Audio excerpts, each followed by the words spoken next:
অভিনেতা সাইফ আলী খানের উপর হামলায় বাংলাদেশ যোগ, নথি ছাড়াই ভারতে থাকছিল অভিযুক্ত শরীফুল। বাংলাদেশ থেকে মেনে নিলেন অভিযুক্তর বাবা মোহাম্মদ রুহুল আমিন। ধৃতের বাবা বিএনপি কর্মী, বিএনপি জামাতি যোগেই লুকিয়ে রহস্য।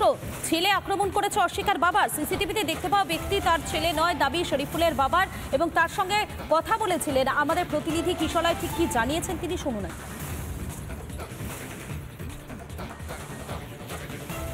হ্যালো, নমস্কার। বলছি শরীফুল আপনারই ছেলে তো? শরীফুল যে ভারতে রয়েছে সে আপনার ছেলে, তাই তো? আপনার ছেলে, আচ্ছা। ধরে বাংলাদেশের বাইরে ভারতে রয়েছে কতদিন হলো, কত বছর? 2024 সালের মার্চের শেষ সপ্তাহ অথবা এপ্রিলের প্রথম সপ্তাহে ভারতে গেছে। 2024 সাইফ আলী খানের বাড়িতে ধরা পড়েছে, আপনি ছবি নিশ্চয়ই দেখেছেন। তো পুলিশ তো ধরেছে, তো এটা আপনার ছেলেই ধরা পড়েছে নাকি? মানে কি মনে করছেন, এটা কি ফাঁসানো হচ্ছে আপনার ছেলেকে, না ও সত্যিই ধরা পড়েছে? ওই যেটা আমরা ভিডিওতে দেখেছি, হ্যাঁ, সেইটা ভিডিওতে যে ছেলে দেখেছি সেই ছেলে এবং আমার ছেলে একই ছেলে নয়। কারণ আমার ছেলের চুল ছোট আর ওই ছেলের চুল অনেক বড়, কপালের চোখ পর্যন্ত। আমার ছেলের চোখের পরে একটা কাটা দাগ আছে অনেক। আপনি বলছেন আপনার ছেলেকে ভিডিওতে দেখা যায়নি, ওটা অন্য কেউ? আমি এবং আমার এই দেশের যদি রাজনীতি করি বিএনপি, আমাদের বহু হয়রানি করেছে। এই কারণে দেশে থাকা যায় না, এই পিটায় হয়তো কারোর সাথে কথা হয়ে সে ভারতে চলে গেছে। আপনি বিএনপি করেন?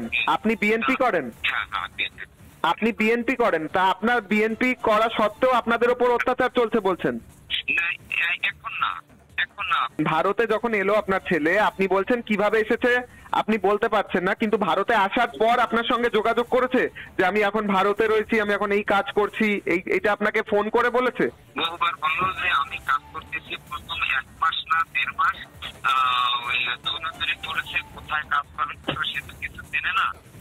সে তখন আর কি বাইরে কাজের সন্ধানে কোথায় কাজ পাবে, কি পাবে, সেই জন্য 1 মাস খাবে। সেই টাকা আমরা আবার বাড়ি থেকে টাকা পাঠিয়েছিলাম, সেই টাকা দিয়ে খাইতে। পরবর্তীতে কাজ পেয়েছে, সে কাজ পাইতো, কাজ পেয়ে কাজ করতে এবং সে মাসের 10 তারিখ 12 তারিখ 15 তারিখের মধ্যে মাইনে পেত এবং সেই মাইনে আবার আমাদের কাছে কিছু পাঠিয়ে দিত। কিন্তু আপনারা টাকাটা পাঠালেন কি করে, কাকে পাঠালেন? আপনি এখানে ওর তো কোনো নথিপত্র বৈধ কিছুই ছিল না বলছেন, তাহলে টাকাটা কাকে পাঠাতেন, কিভাবে পাঠাতেন?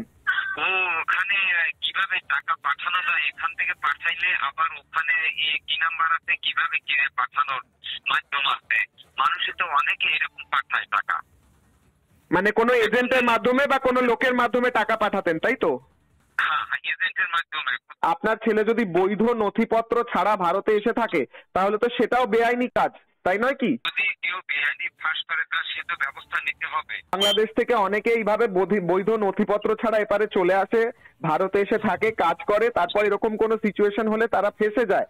আপনার মনে হয় না যে বাংলাদেশি যারা ভারতে এই মুহূর্তে রয়েছেন তাদের ক্ষেত্রে এইভাবে ভারতে না এসে বৈধ নথিপত্র নিয়ে আসা উচিত? কিন্তু ভারতে বিনা ডকুমেন্ট ছাড়া অসংখ্য বাংলাদেশি লোক আছে। বর্তমান যে গভর্নমেন্ট, যে হাসিনা সরকার বাংলাদেশ থেকে চলে গেছে, তার বহু নেতাকর্মী, অসংখ্য নেতাকর্মী ভারতে ঢুকে গেছে, তাদের বৈধ কাগজপত্র নেই। নানা ধরনের কন্টেন্ট দেখার জন্য লাইক করুন, শেয়ার করুন আমাদের ফেসবুক পেজ, সাবস্ক্রাইব করুন আমাদের ইউটিউব চ্যানেল। পাশাপাশি অন্যান্য ব্রেকিং নিউজের জন্য অবশ্যই চোখ রাখুন রিপাবলিক বাংলায়।